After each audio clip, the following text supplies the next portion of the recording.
focus. Focus, Darko. Focus. Focus, please. It says, yes, please make sure you are in focus and in focus mode as well. What is focus mode? Good day and welcome, everybody, from Darko and myself to another episode of Been Streaming, I believe. This is what we are doing today. We have been very erratic with our streaming sessions the last while because of this little thing called Reinvent.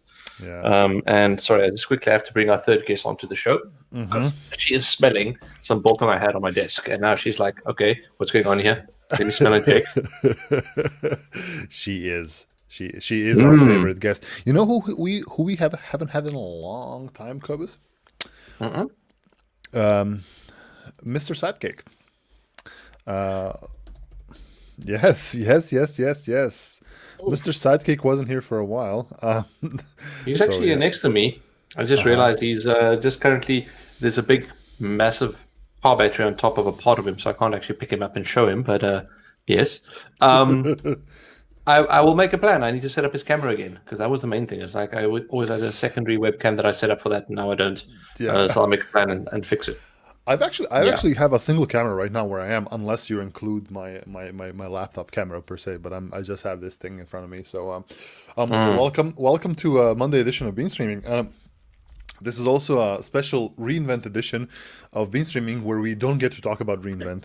I mean, we can talk about Reinvent, but that's not going to be the primary focus of today's stream. So, but with that being said, feel free to ask us anything about Reinvent in the chat. Yeah. But we're gonna Mick said, "Hey, Santos, hey, welcome back." We're gonna be mostly talking about non-Reinvent things, so kind of just to clear your minds from Reinvent, because as you may know, we're having 3 weeks of Reinvent, like new releases, new services, new features, talks, AWS cloud, blah blah blah blah, all the time. So we want to take a break. Yeah, why not talk about something else on this Monday, for your sake, for our own sakes. So So for those, I see we've got a couple of people who join us. We're probably going to dig into the graphics cards that we owned, all the way down to trying to remember the first one, which for me is quite a while back, and all the fun bits around those and things we've played with them. So it's going to be basically a retro tech talk today. Yes. And we'll probably go down the same route with the CPUs we've had. Unfortunately, I don't own any of the hardware that I used to because I just sell them. So the Andre GeForce, yes, that gives away your age immediately, because if I have to start my journey, I would go with what I wanted, which was a Voodoo 3D card, but I couldn't get one. First one I did own was a Riva tuner. Riva? What is it, Riva? Just the Riva cards, yeah. RIVA, yeah. So, but yeah, many generations ago. In terms of graphics cards, I've started with something that's related to AWS in a very weird sense. My first graphics adapter, mind you, not a 3D accelerator, not a graphics card, a graphics adapter. The thing that spits out images on your screen was an S3 graphics card, back when S3 meant something else than storage service. I had a 1 megabyte S3 8. Was it Matrox? No, Matrox was something else. Matrox was a different manufacturer. This was just like literally an S3. That was the name of the graphics manufacturer, and I still have it somewhere in this thing. So it's still in this little box. Okay. That's my first PC. That's my OG 486 wow. DX4. That is, and this is the monitor I've used to view it. So, history time. My first monitor and my first PC ever still works. Runs Windows 95. Has a 1 megabyte CPU, 1 gigabyte hard drive. So. Oh wow! Yeah. Nice big thick ribbon cables, the ATA cables. Exactly. Yeah. No, I remember those. Yeah, Mick said Reinvent Talks will be available. I think some of them should be already available on they YouTube. Should. Yeah, we're going to upload them on Friday. I honestly haven't checked it. Let me have a look quickly. Yeah, so they are all available on the platform. You can rewatch them, I believe. But they should be also available on the YouTubes. So, but they will for sure be available. Let's have a look here. I only see some up there actually. But I mean, there are a couple of demos and things like ECS Anywhere demo, Okay. AWS Proton, Mac instances. Yeah. You will see a lot of those things coming out. So yeah, okay. But I mean, yeah, getting back to talk about graphics cards, let's work backwards. What have you currently got, Darko? Currently on my desktop system, which is not here, I have a NVIDIA 2080, not the super model, just the vanilla 2080.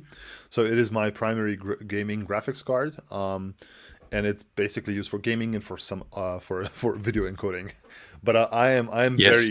very much keen to buy the latest 3080 if I ever get a chance to buy it. So, but yeah, we will see if there's going to be any available coming up. But hey, it's the problem. But okay. Yeah, Buenos Oh, dias.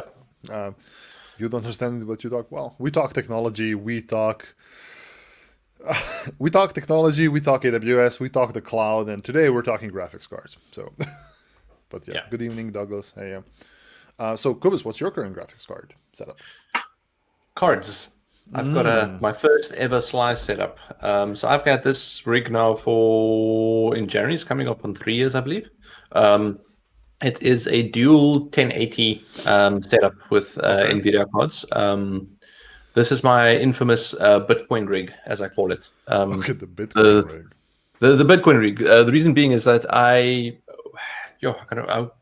when Bitcoin was, I think, I want to say $5,000 or something like that. Okay. I put in some money, and then there was a period, literally about 3 years ago, where it went up to 20,000 or 22,000. Yeah. Yep. I literally, just before the peak, 2 days before, it crashed on the Tuesday, I remember, because that Sunday I kind of went you know what? My Bitcoin has grown. There's this retailer locally that's accepting Bitcoin. Let me go buy hardware now, and still keep some Bitcoin.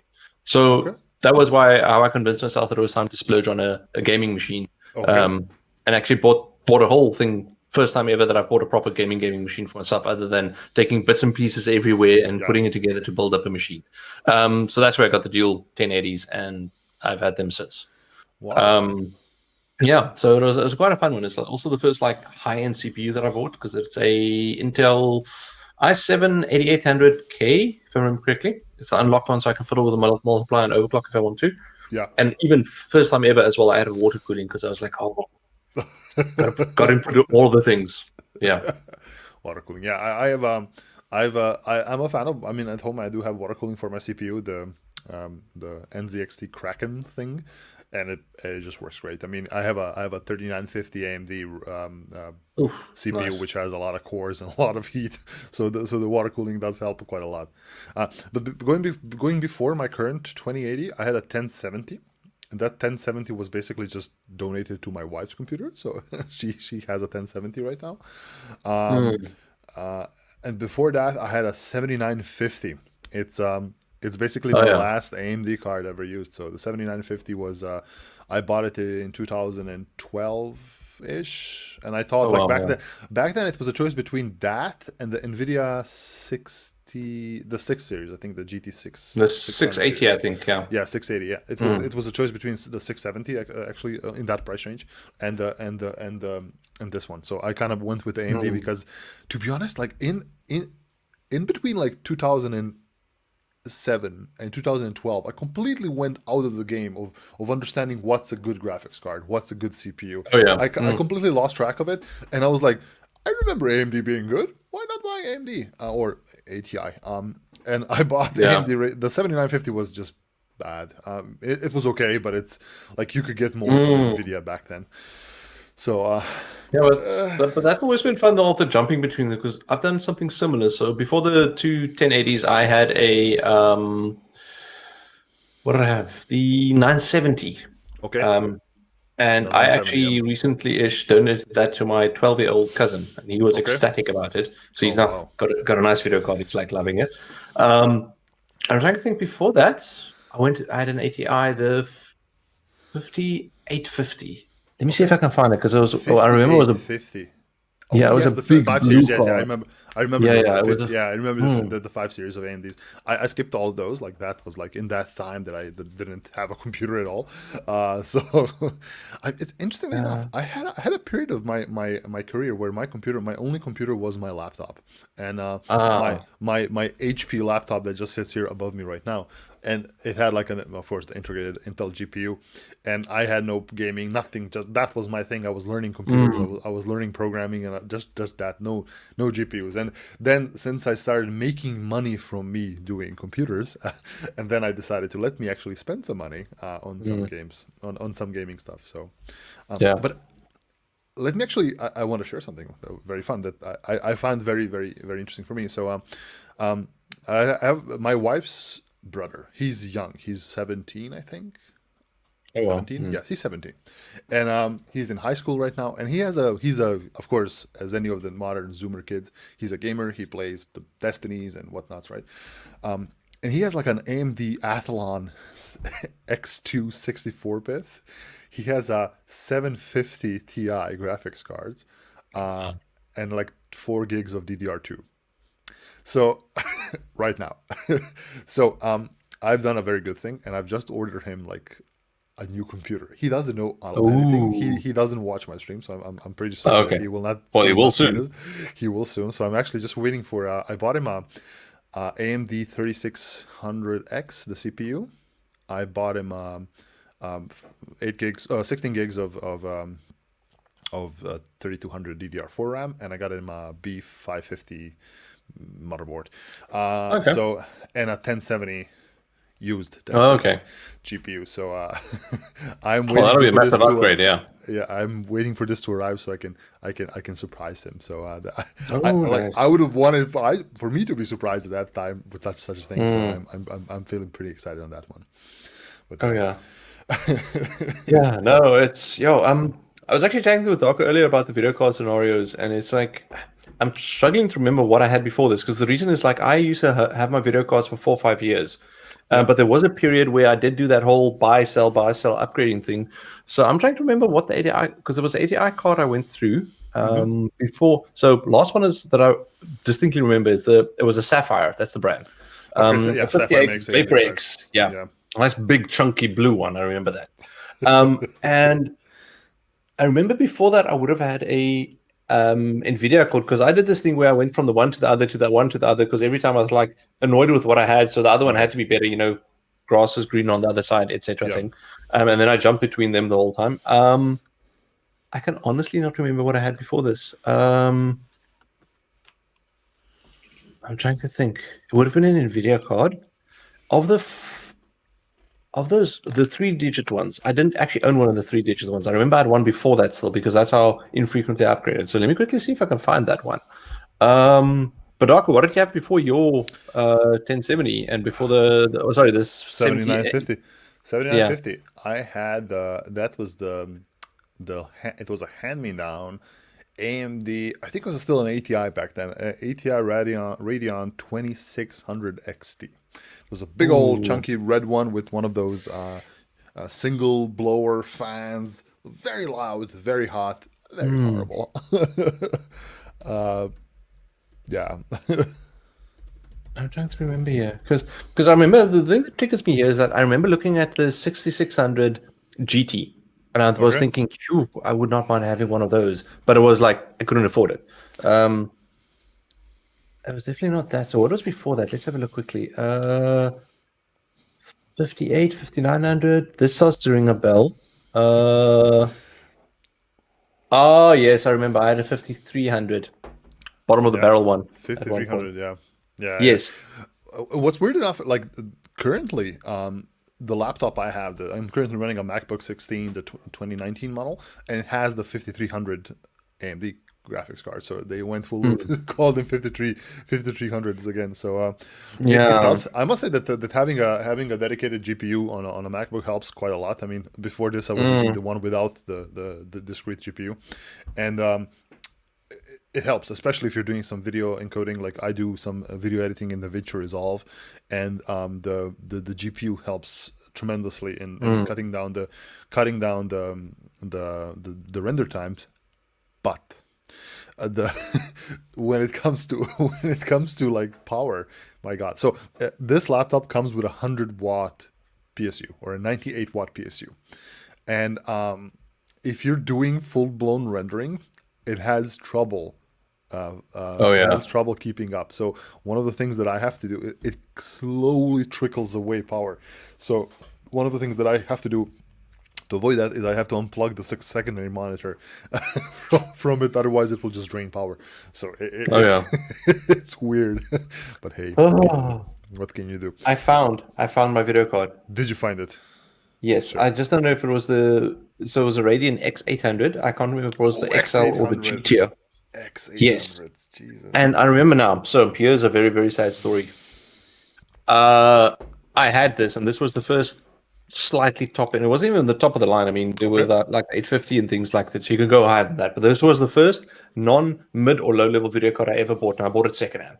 Okay. And I had it for just like I think 2 or 3 months, and it was December holiday, and I was being good, so I let my younger brother borrow my video card because that was the thing back in the day. Because I knew I was for some reason I wasn't going to use the PC for like a while, so I told him, "Hey, listen, go take it out, go install it, and you want to use it."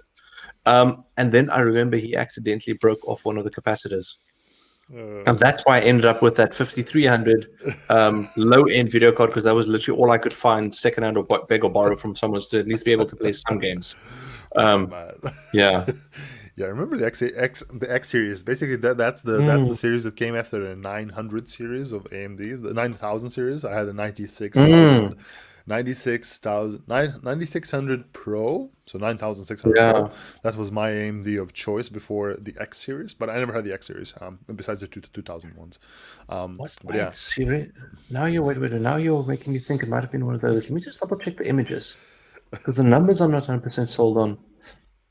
well, the aim. Uh, So let me put you in the frame of years. So the 9600s or the uh, 9000 series was in 2003 2004. So that was the I times. yes, I actually think it's that one. It's not that's not this one. The numbers it look familiar, but Yeah. the coolers on these look better or more familiar to Okay. me at Yeah. Yeah. least. Because the Yeah. X series came out in I think late Mm. 2004. So yeah. Yeah. So. Yeah. Oh, Jumpy, you're using MacBook Air charger with your MacBook Pro for 5 months now, as long as I on screen share. Yeah, well, yeah, the MacBook Pro, Air charger is like 45 watts or something like that. It's a very small Mhm. charger. And the MacBook Pro has a 63-watt charger by default, the Yeah. normal 13-inch. But the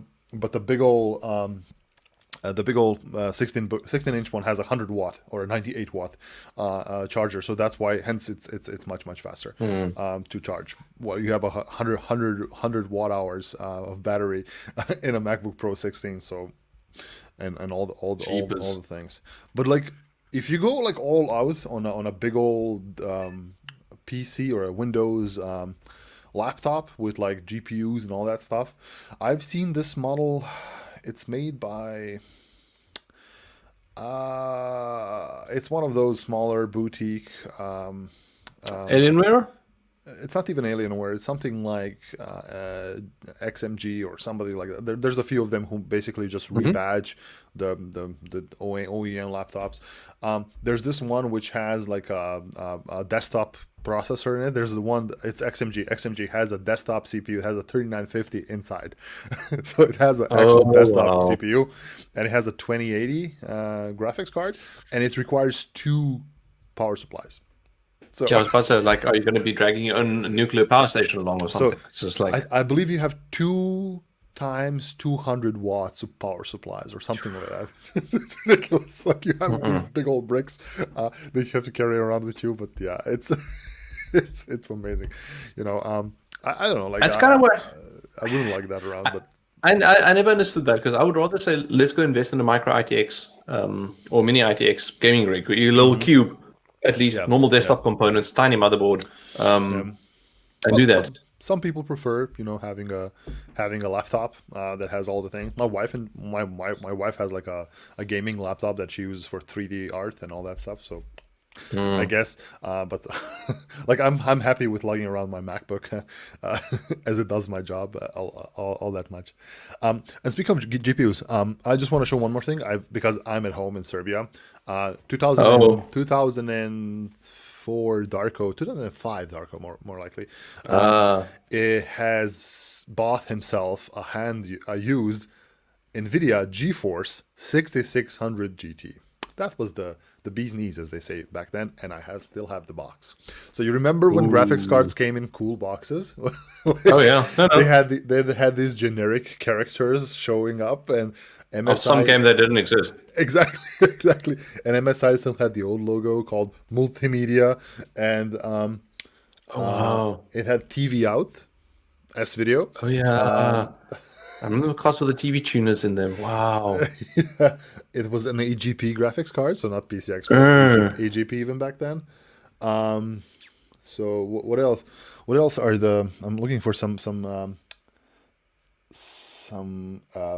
horrible marketing things. Hey, don't be like that, Darko. You're in marketing. I'm in marketing. We're all in marketing. I know, but dynamic overclocking performance. Ooh. Some of those terms that just don't make any sense. So check this out. What does this mean? CineFX 3.0 engine provides complex cinematic quality effects. What are complex cinematic quality effects with advanced vertex pixel shading? Okay, that's fine. Ultra Shadow 2 technology enhances the complex gaming scenes. So it's been fun, yeah. We actually got a work-related question for the day. Ooh. So Hertog, so yes, while I was tongue-in-cheek saying we're all in marketing, we are actually officially in marketing when you look at our org chart.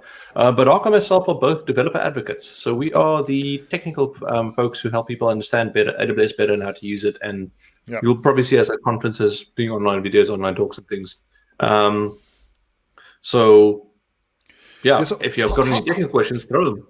How would you, Kobus, describe your job? Like, how would you? Because of course you belong in a different team right now, but but how would you describe not your specific job, but like the job of a developer advocate to a person? I always struggle with that sometimes to explain what I actually do, especially to somebody who's not in the business, because people in the Twitterverse and in the cloud, we all know what the DA is, but yeah. What is it? So basically, the two aspects in terms of the direction of information going. So the first bit is the outgoing direction, which is when we talk about things, we broadcast, we show demos, we show how to use AWS. So I'm showing people how to use specific features and all of that, how to better make use of it. But all of it is from a technical perspective.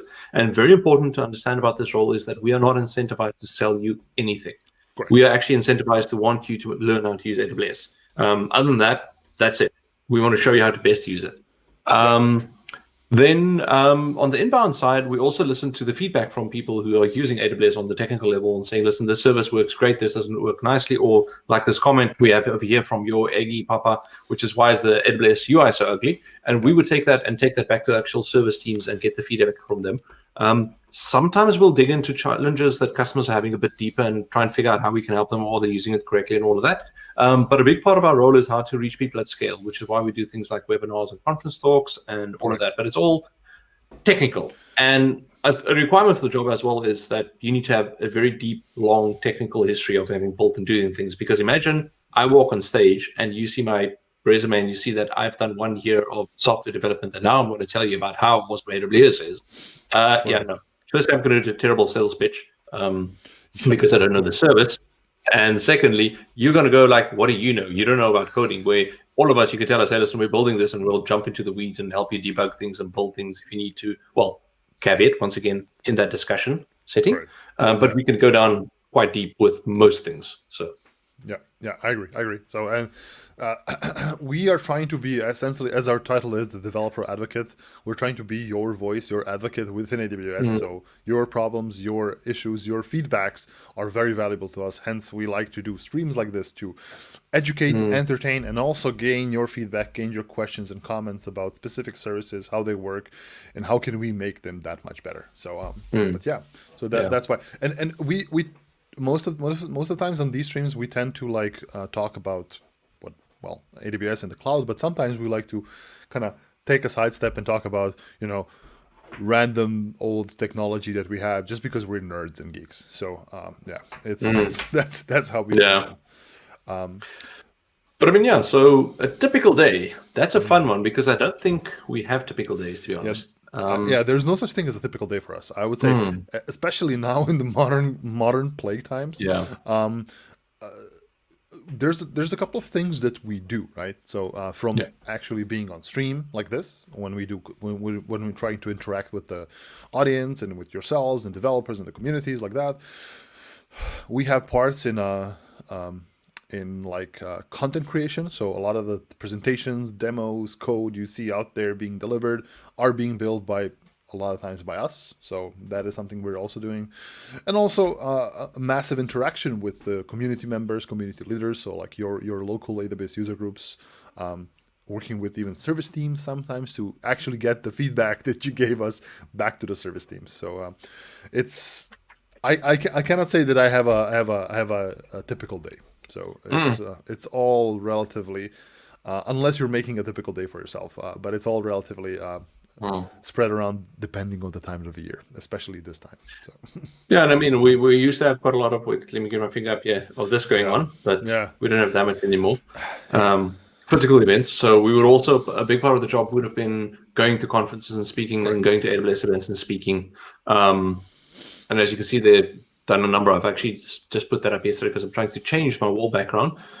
Because with all the reinvent stuff going on, we have to be very careful with, for example, copyright of things that are not copywritten. So my normal Star Wars related posters are off for now. We'll bring them back at some point. I have nothing that's copywritten in my background. At least nothing that's visible. So that you know of, yeah. That I know. Well, technically, this is an IBM monitor, but you cannot see the IBM logo here. So see, that's the my lanyards are actually that height is semi-intentional, semi just me not having figured out my background properly yet.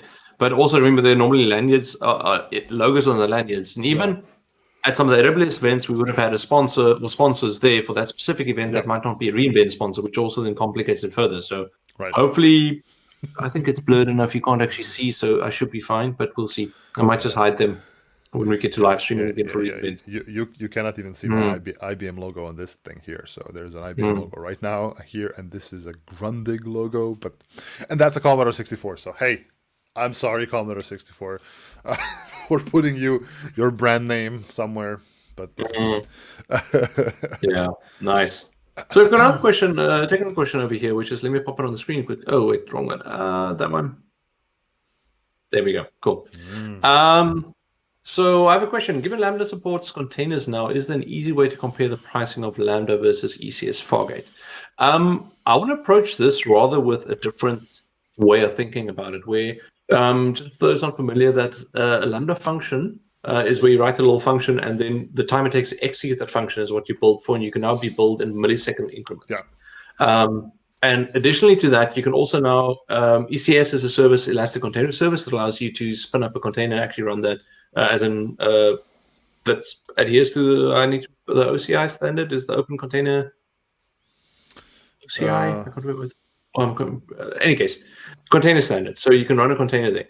So now the question becomes, since you can run a container as the whole time up and running with Fargate, or you can run it with as part of your Lambda function that spins it up and actually execute it. Well, how does the pricing compare? And what I want to say there is that don't think about it in those terms. Think about it in these terms, where there's a certain rate where if your API is not busy, then Lambda will work out cheaper because it's infrequent invocations or it's below a certain threshold for you, and there's not a lot of cost in terms of keeping that, let's say, container up and running the whole time to accept the request. Then you're going to hit a period where your API gets busy enough that using something like a container that runs the whole time on Fargate makes more sense. There's a whole bunch to unpack here in terms of the different pricing models, but that's typically the patterns we see. And then after a certain size, once again, depending on how much volume you have, the things get interesting. It depends on what you want to focus on in terms of the cost. Is it more about the complexity of scaling things and how many people you need for that? Because you have to factor that costing in as well.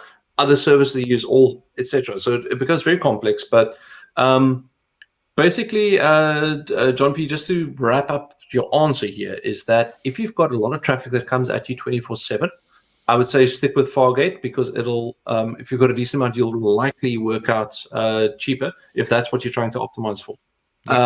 But if you've got less traffic, that's not necessary. And once again, just because it's 24/7 doesn't mean that you need to go fogging. It's just that typically we tend to see when you start getting traffic around a day, it means that you're used from all over the world, which means you've got a certain level of users on your service. So I'm basing it on that assumption. Otherwise, but you can do the same with Lambda. Lambda is also perfectly fine to run 24/7, depending on how many calls you get. So yeah, I agree. Yeah, I agree with that. It's a very, very difficult one, but we do have a banner for that one. So let me just bring that banner up again. Darko knows what's coming, which is why he's giggling, because we haven't used this for a while. Yeah, it depends. But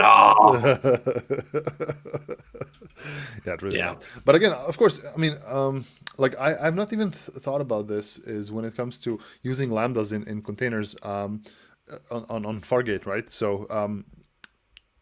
What would be the reason for using that? But this, as Kobe says, this would potentially be the reasoning behind it.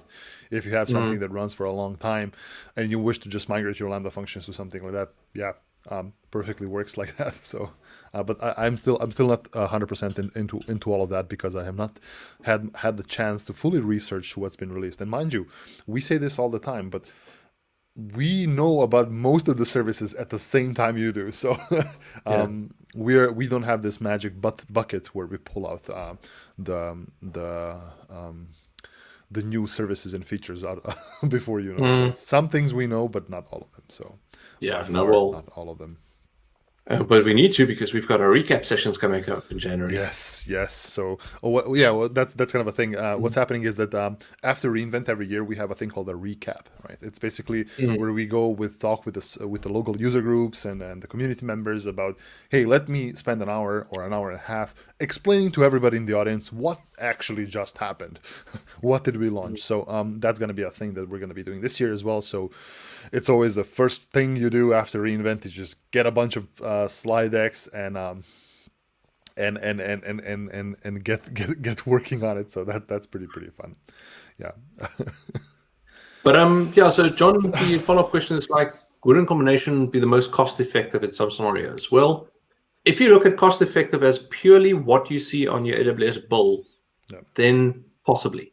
Yeah. But remember, there's a lot more around this, because let's say you've got on this side, you've got your Lambda functions configured. You need to route to them to be able to have your application running. Then on this side, you've got your containers running that you need to route to as well. So if you're going between the two and combining them like that, in terms of, I'm not assuming you want to be able to swap between the two depending on your usage levels. Then remember, there's a lot of automation you have to do over there. You have to worry about how do I redirect traffic easily the whole time and play with it. So that might end up, yes, your AWS build might be optimized, but the amount of human time you're spending might be a lot more.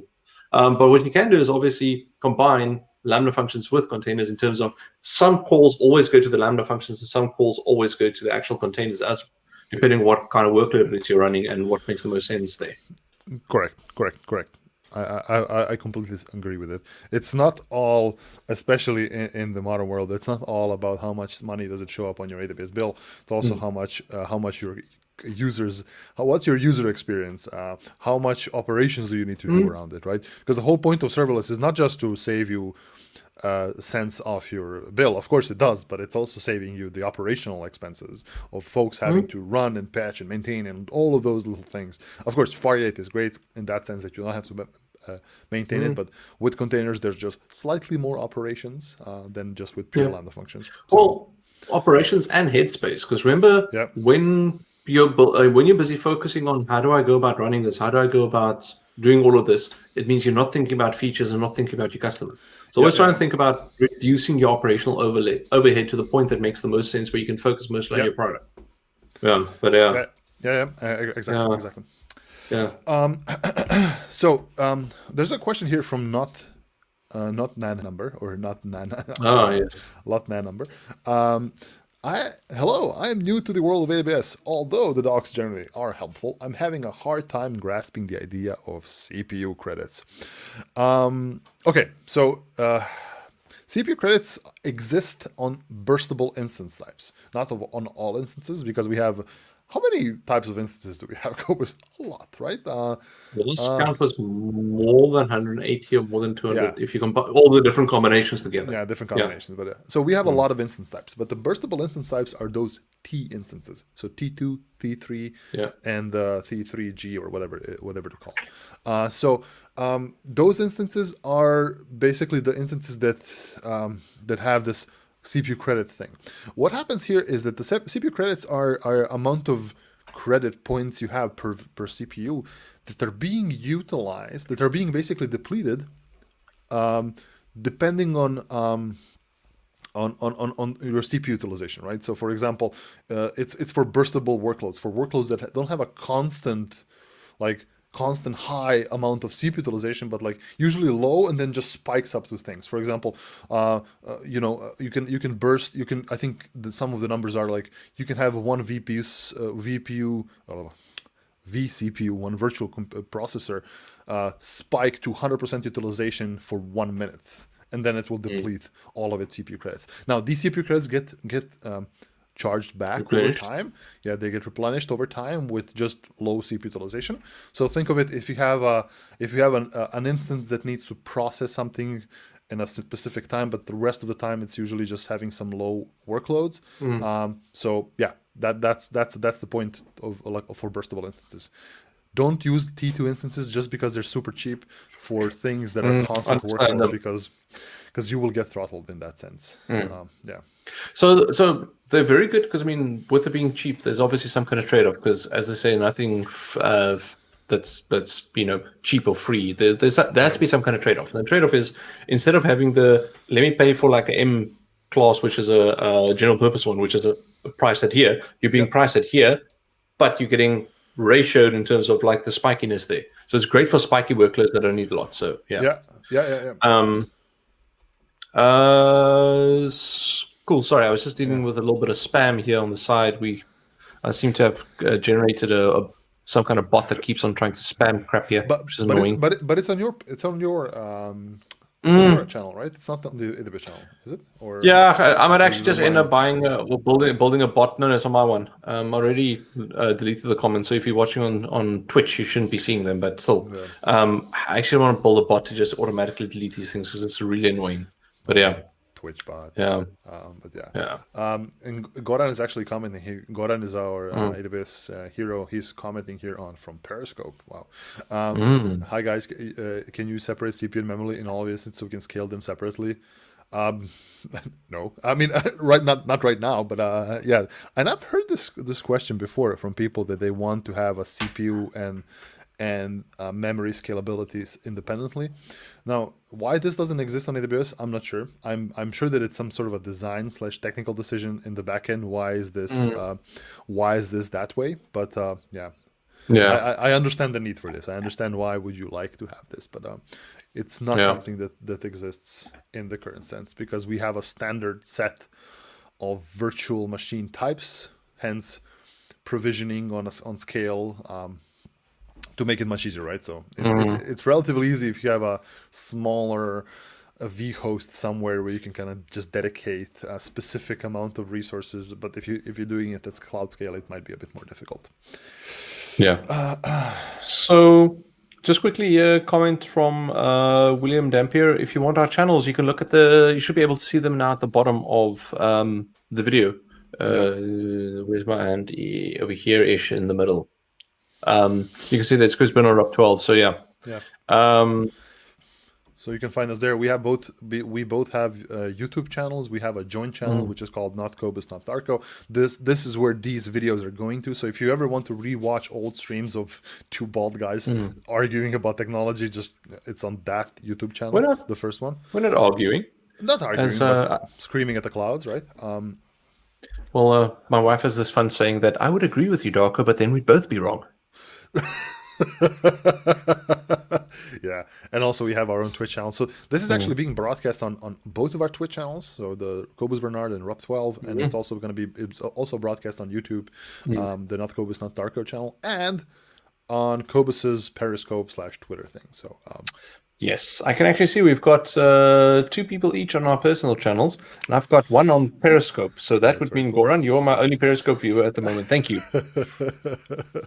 I literally just added it because I'm curious to see what the analytics are. I'm still dig into it.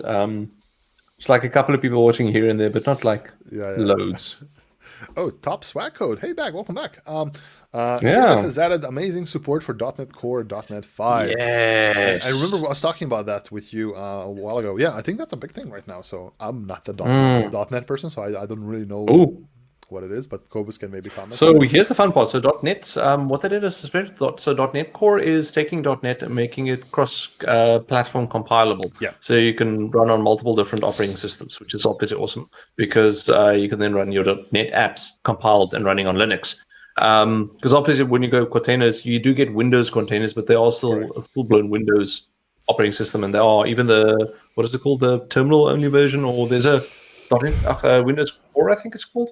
It's still a fairly heavy Yeah. to get up and going in terms of also a high number of gigabytes you need storage-wise. So, Yeah. and the other nice thing with .NET Core 5, I believe, is that they finally have ARM support. So you can actually compile Ooh. your apps down into ARM. And obviously with the Graviton releases, you can now run your .NET Core apps on AWS, which is awesome.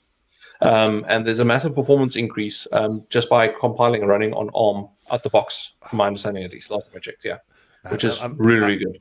I am so into like alternative architectures right now. It's so like, especially now with the new Macs and Graviton instances and RISC-V coming out on some ends. It's so interesting. Like I really want to get myself the M1 MacBook, not because I need it, but because it uses an ARM CPU. And You that agreed it. Yeah, I agree.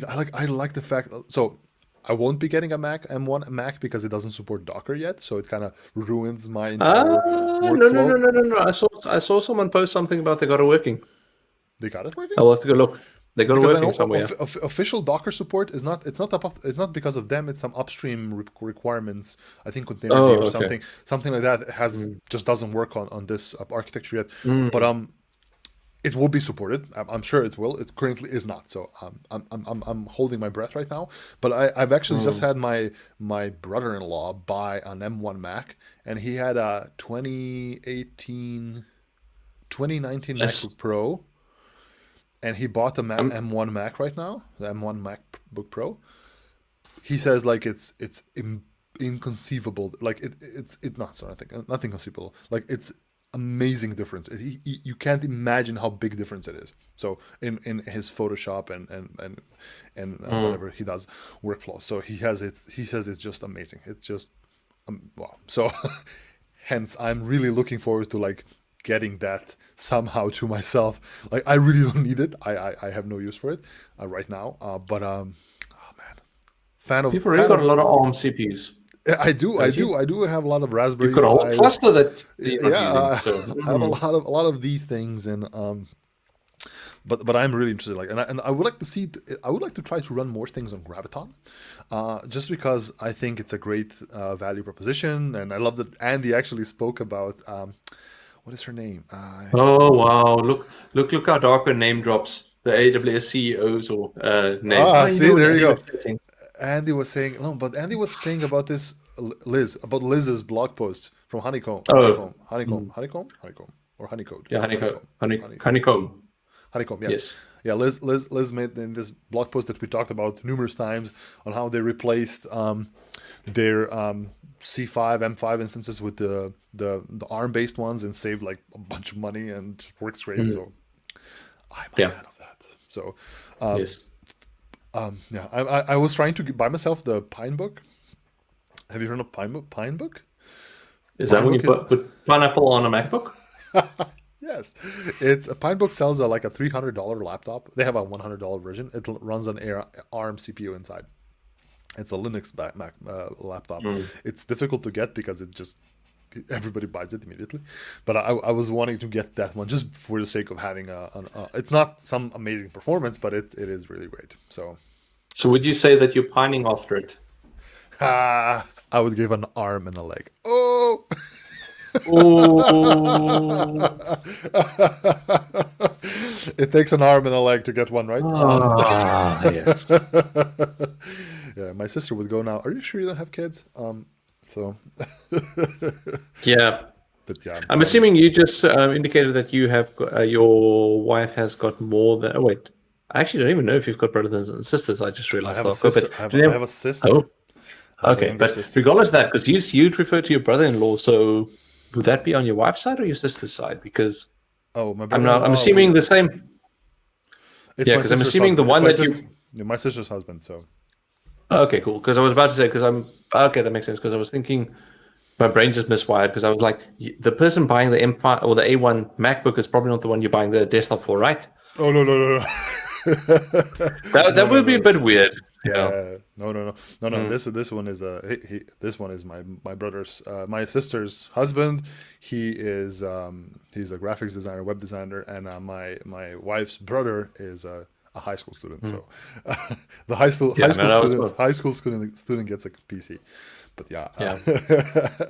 but speaking of CPUs, I brought some CPUs to just kind of like. Of course, this session is very random, but their Cobus has his 84,000, 8400 E. 8400. E 8400. Yeah, this is my old Gen 2 desktop. Yeah. I have a Oh, you've got one Celeron. of the. It's a Celeron D. It's a Celeron D. Ooh. It's one of those weird Celerons from 2003 that they released the Celeron D at the same time. I think they released the first dual core Intel, and they put Celeron D, and people thought, oh, it's dual core. It's not. It's not a dual core. So this was one of the horrible CPUs that Intel released. But yeah, this is also one of the old. Well, this is a Pentium 2 Celeron. Well, a Celeron that's in the Pentium 2 range. This is a Celeron as well, but this is, I think, is this? Oh yes. This is 1998, so I guess it's Pentium 2 as well, ish, or maybe closer to 3. And the last Intel that I have is my pride and joy is the Pentium Pro. So this is the chunky, the chunky Intel CPU. So chunky, yes. Chunky. I'm trying to find the image now. That like there's certain things that immediately make you cringe, like the sound of a hard drive that does that tuck tuck tuck, or the yeah. Where it, like something is broken. So this is not quite the image that I was looking for, but I will share it nonetheless with you, which is this one. So Darko, how does this make you feel? Oh God.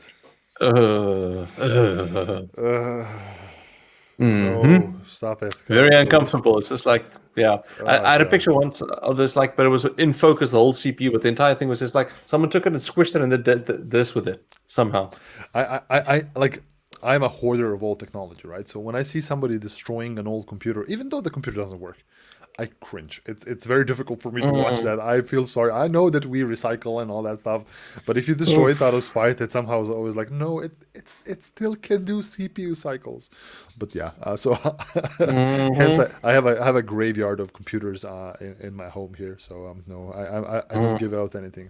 But hey, this is my first AMD CPU. This is my first modern. It's an AMD Athlon XP. It has one of those. Which XP? Which XP? Which XP? 2000. XP 2000. 2000. Yes. Yes. XP I had the 2000. 1800, if I remember correctly. XP 2000, and it's one of the with the exposed dies, right? I think we talked about it last time. Oh yeah, an exposed die. So this is not like yeah. Intel has basically the same thing is underneath. This is just a metal shielding for the die, but it's basically the same thing. Yeah.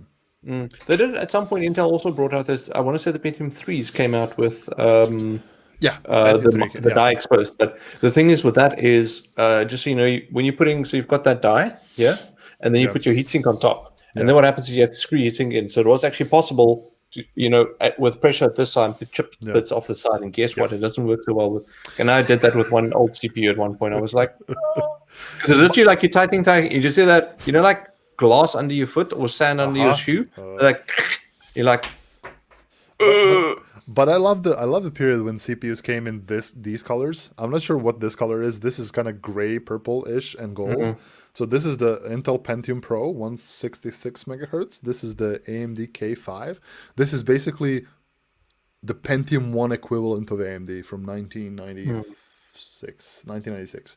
So it was like 133 megahertz AMD. And remember the old AMD logo? Well, yeah, the old AMD logo.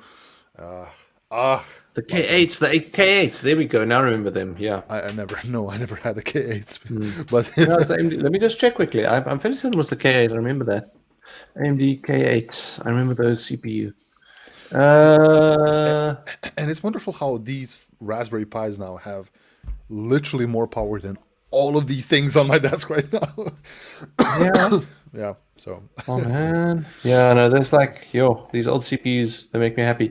Although the one that I'm still trying to find is that when I was much younger, we had a desktop at home. It was the only computer in the house that was primarily my dad's one, and we got to sometimes play games on it. And we organized with someone that my brother knew.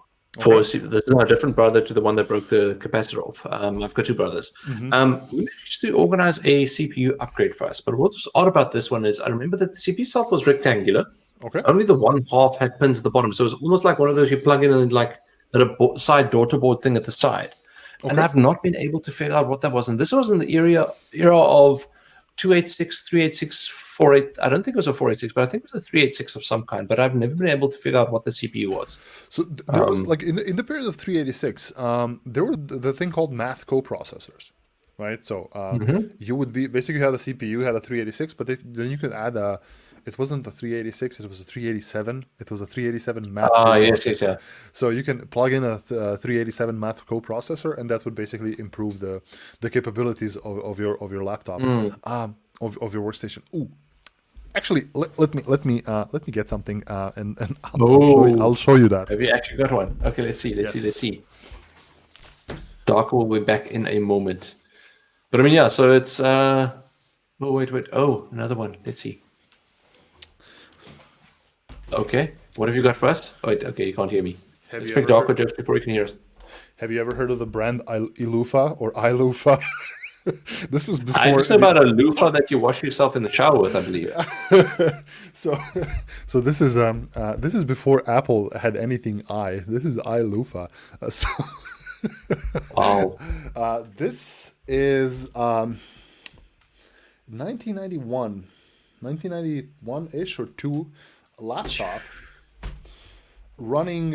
So it would be LCD and black and white screen because there weren't color LCDs then. Exactly. It was black and white LCD. How can I make this work? Let me see.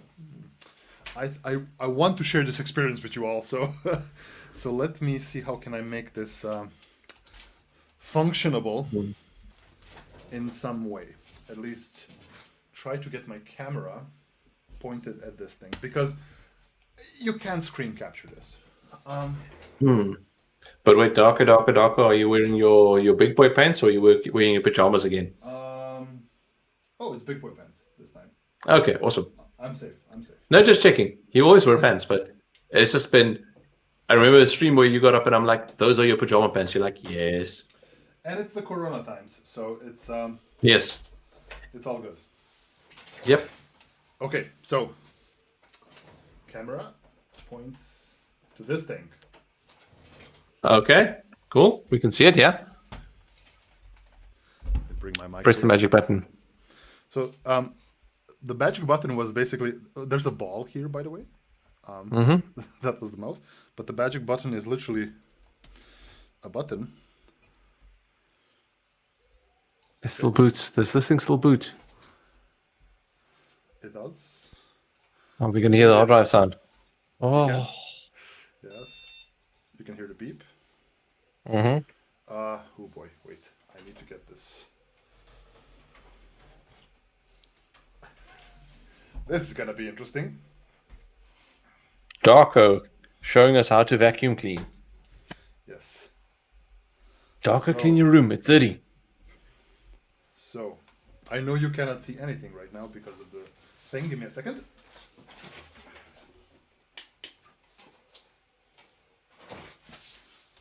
Okay, is this better? It's not better. But if no, you can still not see anything. Windows. Oh. This is a period where you had to actually go. from DOS to Windows, and Oh, you sure you've got enough IMEM? there we go. I can see something there about Windows. That logo is like pre-Windows 3.1, if I'm not mistaken. That's So this is Windows 3.1 exactly. So can I do some, wait? I need to do There some. we go. I need to do some camera settings here. Yeah, your camera's down probably it's due to the light. It's the aperture's set to something where it's not capturing. There we go. It's giving a little bit more light, but yeah. Let me try something. Movie recording. This. There we go. Now we can see. Yeah. There we go. So Solitaire Minesweeper Pinball. say hello to Windows Windows 3.1 on somehow. So zoom out a bit like that. Oh yeah. LCD screens. So one of the things I wanted to show you here was, if I can find my mouse cursor, is support for 852. This is basically some enhanced CPU thing somewhere. If I can click on it, it's basically like enables DOS for CP852 with some coprocessor as well. So it is pretty interesting, I must say. So it's, but yes, this thing still works, and funnily enough, it's I don't even know how to check when this was installed. So if there's some Windows 3.11 expert here to tell me how can you actually check when this was installed, please let me know. But there's Corel Draw.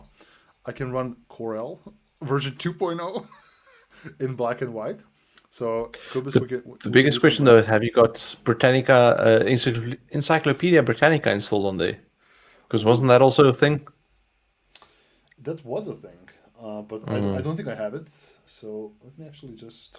But also the thing that is the most glaring here is the fact that you don't have a start menu or a menu or a bar at the bottom where that from there you launch things. That was not a thing.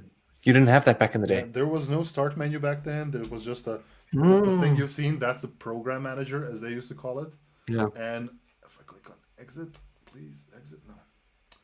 So ball cursors were never a thing. I have Office, and I think Office doesn't work for me. So Office in this case, and also ghosting was a thing.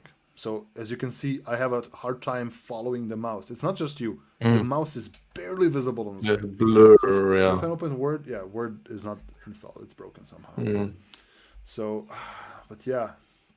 I'm just amazed that it still boots, because I mean that drive is now what, 29 years old? Yeah. And it loads. And how many megabytes does it have in the disk here? 250 megabytes of a hard drive. So, hey kids, hard drives used to come in megabytes. Yeah, I mean, it feels like where's that little SD? Oh, not the SD card. The Sony memory stick that I whip out every now and again. This will end your wish. Yes. This is how you used to get out of Windows. Darko, you have to do one more thing for us, please. What? Can you please defrag your hard drive? Oh God, that would take like ages. But let me try. Where is that? Can you do it on this thing at all? Yeah, you should be able to from DOS has it defrag. Just go. I think it's just defrag.exe. Ooh, let me try to find the. But I wouldn't leave it running, because remember that'll put strain on the hard drive. But I mean, just see if you can open it up, because it should be a nice ASCII interface. There was a Windows version for it as well, but yeah, there was. So one of the things that there's a screen recorder, by the way. You can record your screen on this thing. Oh wow! Hey, you want to do a screencast? I don't know if so the terminal, and this is something that we kind of like to. I'll call it my terminal. The terminal here that you see, that's not your command prompt. That's literally a thing. A dialer. When you call this up, and it's gonna ask you for a phone number. It's gonna ask you basically to call a thing. So let's see if I can zoom in on this a bit more. So if I go here on the doing dialing. as they called it back in the day. Alt P. You dial a phone, Yep. and that's it. So I don't think I have a modem. Do I have a modem in this thing? They usually some laptops at one point all let them in. I mean, So you know, like this old one of mine. Does it? Yeah, it's got a telephone. So this old one's got a Toshiba satellite. yeah. It's got a built-in telephone port, so you could always dial it from this if you wanted to.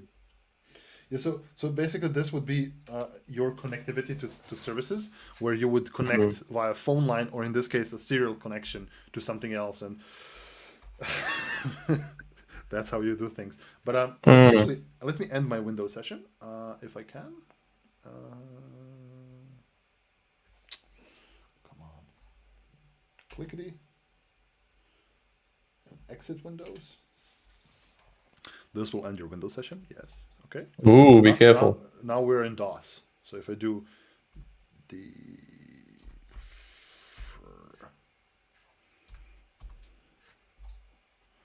nope, the defrag doesn't exist. Wow. Which version of DOS? How can I get? Can I do DOSware?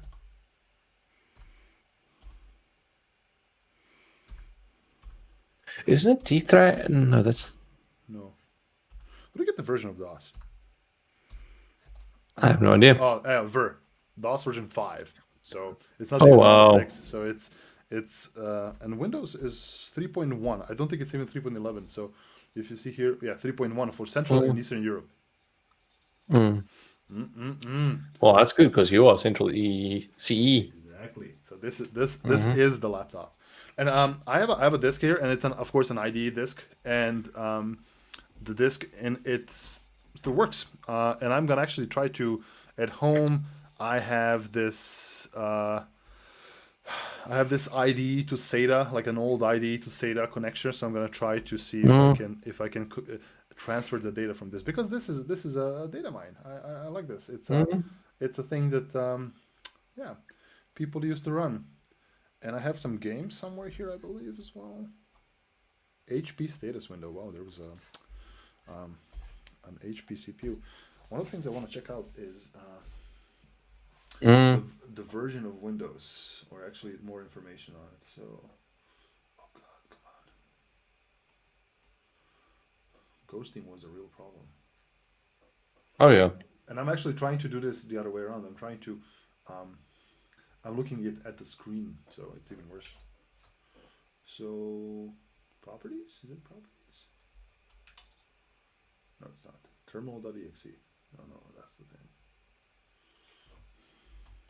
But yes, so this is a laptop, and to turn it off, you just turn it off. Oh wow. You But press the didn't you button. park the hard drive? You need to park the hard drive. Oh, remember trapdoors? So this is where you used to insert more memory, or whatever this was. Yeah, that's memory. Sodoms, yeah. So, Oh, wow. No, that's- who? Yeah, Defra came with MS-06 and later. So Gobsmack, Oh, okay, thanks. Gobsmack Goose asked, "What is the battery life on this laptop?" It isn't. It isn't. There isn't battery life on this laptop. So yeah. But let me move you back to the proper location. Welcome to the stream where Darko shows us his whole room. Yes. You're much braver than I am. There's so much crap lying around here on the floor. I'm busy figuring things out and sorting stuff and cleaning up, and yeah. No, what I have right now is just other crap. So it's not the best thing in the world. As you can see, I have a whole bunch of junk, old computers, and all the things. So yeah. But let me focus on myself. Zoom in a bit. Focus, Darko. There we go. We've come full circle. Yes. Not that much focus. A bit less. Okay, a bit more. Haha. Almost. I need to. There we go. I need to reconfigure this camera once this stream is done. But yes, this is almost it. No, so I mean, I've got the same now. Whereas I've actually left my room lights on today instead of switching them off like normal, which is why I'm a little bit more yellow, because it's getting the light color balance right is hard. Yeah, I agree fully. But I've actually I do things on manual. So right now my camera is set to automatic because of the laptop.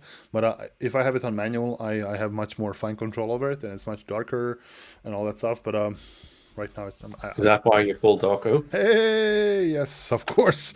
But yeah, cool. Cobus, I suggest we cut the stream short today a bit because it's been already an hour and we kind of talked about a whole lot of things about graphics cards, some database questions. We saw old laptop, we saw some very old CPUs, and it's a busy week ahead.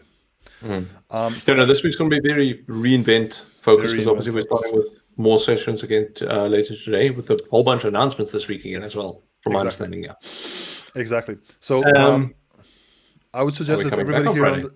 Sorry? Yes, we're going to come back on Friday. Back on Friday? Yes. Okay. So join us back on Friday where we do more bean streaming. We're going to try to do more, like I suggest, Cobus, that for Friday we actually do some AWS tech. Not focus too much. What happened this week. Yeah, not focus too much on reInvent, but maybe we can take a service from reInvent and just play around with it. Like, for example, Proton, to see how it works. We can do it live on stream.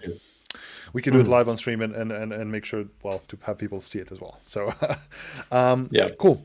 With that being said, well, we wish you a really nice rest of the week, and thank you very much for joining our stream, our back in time stream where we look at random things. But yes, cool. Thank you very much. Be back later. We'll be back on Friday. Enjoy the week, reInvent. Make sure to check it out. A lot of good things. I think there's 2 keynotes this week as well. So looking forward to those. And yeah, we will be seeing you all soon. Bye-bye. Cool. Awesome.